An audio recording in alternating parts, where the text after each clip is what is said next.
Mech jawajski potrafi przeżyć w akwarium niemal wszystko. Nie potrzebuje mocnego światła, nie wymaga CO2, nie potrzebuje specjalnego podłoża. Jest idealny do akwarium z krewetkami. Jego piękno jest bezdyskusyjne. W rękach doświadczonego aquascapera może stworzyć jeden z najbardziej naturalnych i pożądanych efektów. Tak zwany efekt dzikości w akwarium. Jest jednak pewien problem.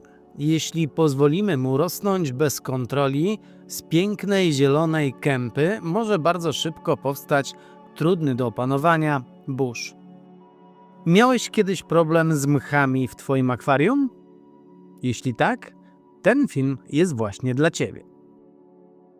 Partnerzy kanału. Firma Hobby. Wyłączny dystrybutor marki Sera i Fluval. Plantika. Największy sklep internetowy z akwarystyką i oczkiem wodnym. Ponad 10 000 produktów. Mech jawajski, znany w akwarystyce jako Java moss.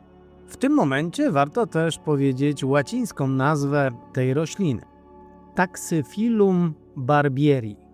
Należy do rodziny Hypnencae i pochodzi z południowo-wschodniej Azji. Warto tutaj wspomnieć o pewnym zamieszaniu z nazwą, ponieważ przez lata określenie mech jawajski było używane również w odniesieniu do innych gatunków mchów, m.in. Vesicularia dubiana. Dlatego często sama nazwa hodowlana nie zawsze gwarantuje prawidłową identyfikację. Mech jawajski nie wygląda jak typowa akwariowa roślina. Nie ma klasycznej łodygi, dużych liści ani systemu korzeniowego, który zakotwicza ją w podłożu. Tworzy cienkie, rozgałęziające się pędy pokryte drobnymi listkami. Z czasem z pojedynczych fragmentów może powstać gęsta, zielona kępa. I właśnie też dlatego trudno podać jego konkretną wysokość.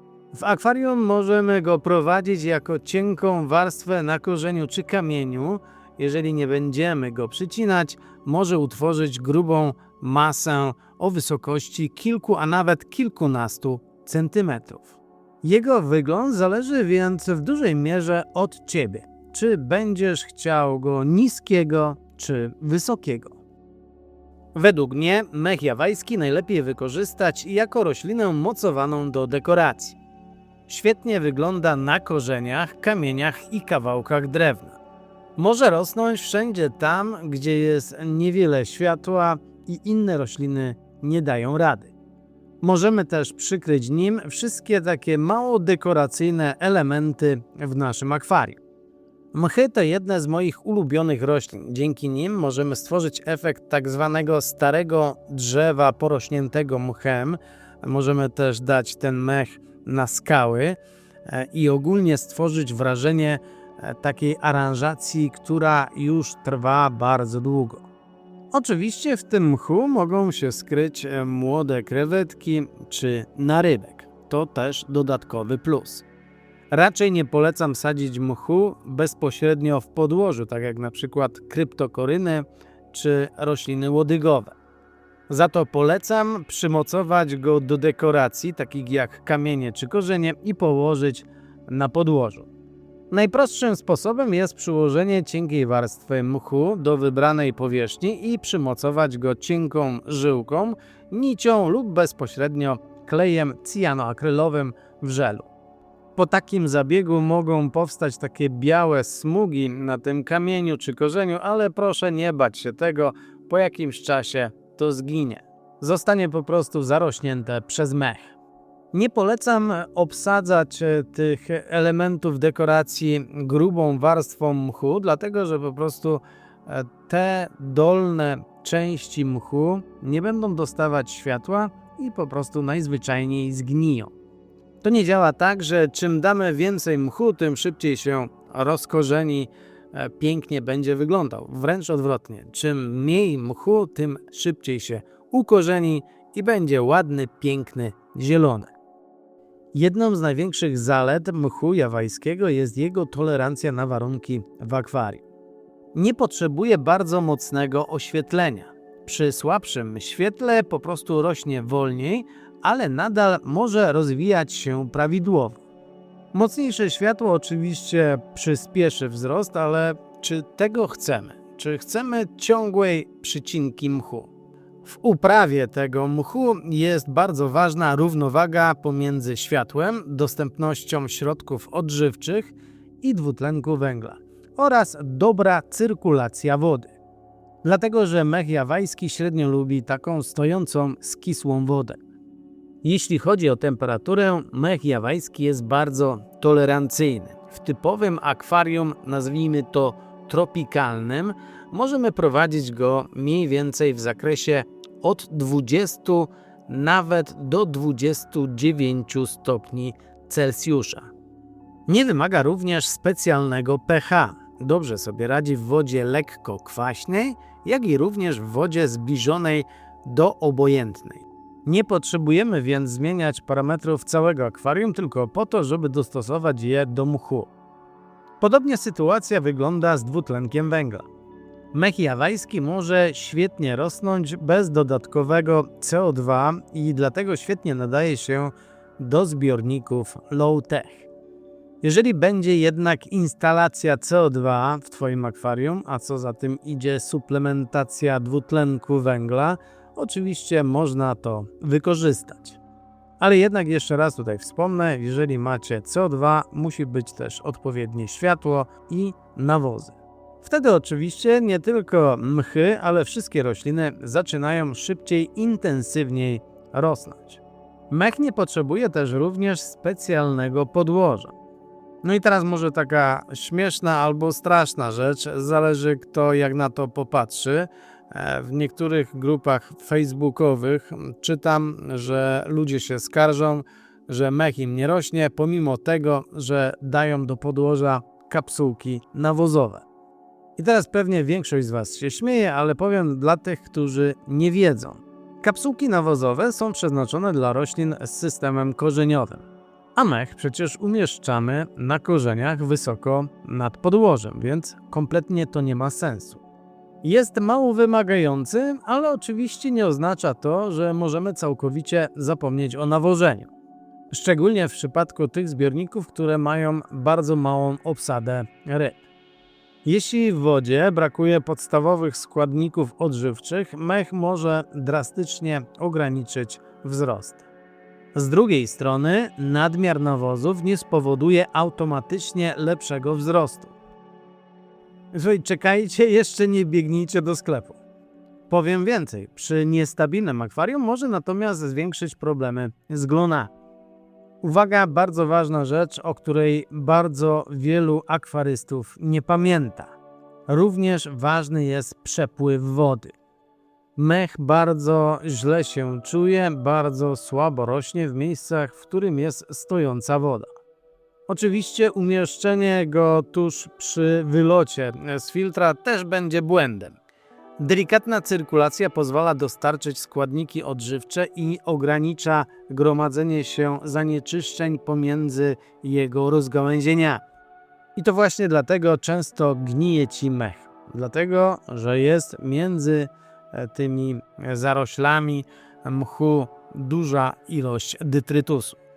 Jeszcze raz wspomnę o tym, że w akwarium z krewetkami mech jawajski ma jeszcze jedno bardzo ważne zadanie. Jego drobna struktura tworzy ogromną powierzchnię, na której rozwijają się mikroorganizmy. Krewetki, ale też niektóre niewielkie ryby przez cały dzień mogą przeszukiwać taką kępę w poszukiwaniu pokarmu. Dlatego w zbiornikach hodowlanych jego obecność realnie zwiększa szanse młodych na przetrwanie, i to krewetek i ryb. Teraz chyba najważniejsza rzecz związana z pielęgnacją, czyli przycinanie. Chyba nie muszę tutaj nikomu tłumaczyć, że należy od czasu do czasu przycinać mech, dlatego że jeśli nie będziemy tego robić, po prostu zawładnie naszym akwarium. Regularne cięcie pozwala utrzymać go w dobrej kondycji i jednocześnie nadać mu konkretny kształt. Możemy potraktować nożyczki niemal jak narzędzie do modelowania. Oczywiście pozostawienie go w takiej naturalnej formie też daje swój urok, dlatego że wygląda po prostu tak bardzo dziko. Po przycięciu mchu warto odessać z podłoża resztki, fragmenty mchu, dlatego że po krótkim czasie to podłoże też będzie zarośnięte mchem. Mech jawajski nie wymaga skomplikowanego rozmnażania. Wystarczy niewielki fragment zdrowej kępy, którą przymocujemy w nowym miejscu i po wszystkim. Od razu mówię, że wszyscy ci, którzy są niecierpliwi i kupują zawsze tych koszyczków mchów bardzo dużo, a po prostu tracą niepotrzebnie pieniądze. Kupcie sobie jeden koszyczek, po jakimś czasie naprawdę będziecie obcinać i rozsadzać ten mech po całym akwarium. Warto też wiedzieć, że mech jawajski w jednym akwarium może rosnąć różnie, w zależności od warunków, gdzie jest posadzony. W bardziej jasnej części akwarium z większym przepływem wody ten mech może wyglądać bardziej korzystnie, w ciemnej, stojącej wodzie wręcz odwrotnie. Pod względem trudności mech jawajski zdecydowanie należy do jednych z najłatwiejszych roślin, które można z czystym sumieniem polecić nowym akwarystom z małym doświadczeniem. Według mnie największym wyzwaniem jest po prostu trzymanie go w ryzach. Jeżeli jest woda w danym akwarium, no to musi rosnąć. No chyba że to będzie jakaś śmierdząca, bez filtra woda, to w takich warunkach nawet i mech nie będzie rosnąć. Regularne przycinanie, dobry przepływ wody i rozsądne światło sprawią, że zamiast chaotycznej, brudnej kępy otrzymamy gęsty i naturalnie wyglądający mech. No i właśnie chyba dlatego mech jawajski od tylu lat pozostaje jednym z podstawowych gatunków roślin w akwarystyce. Trzeba powiedzieć, że jest to tania roślina, odporna i bardzo wydajna, która ma wiele możliwości zastosowania w naszych aranżacjach. Nie potrzebuje idealnych parametrów wody ani zastosowania wysokiej technologii. Ale za to potrzebuje przede wszystkim dużo czasu na przycinanie i dbanie o to, żeby nie zarosła całe akwarium. A jeśli Wy używacie mchu jawajskiego w swoich akwariach, napiszcie w komentarzu, jak go wykorzystujecie. Na korzeniach, kamieniach, w krewetkarium, a może tworzycie z niego całe zielone światy. Właśnie takie doświadczenia i wymiana wiedzy w komentarzach sprawiają, że nasza społeczność akwarystyczna może być czymś więcej niż tylko oglądaniem filmów. No właśnie, a propos oglądania filmów, kolejny odcinek jak zwykle w sobotę, punkt 12. Zapraszam.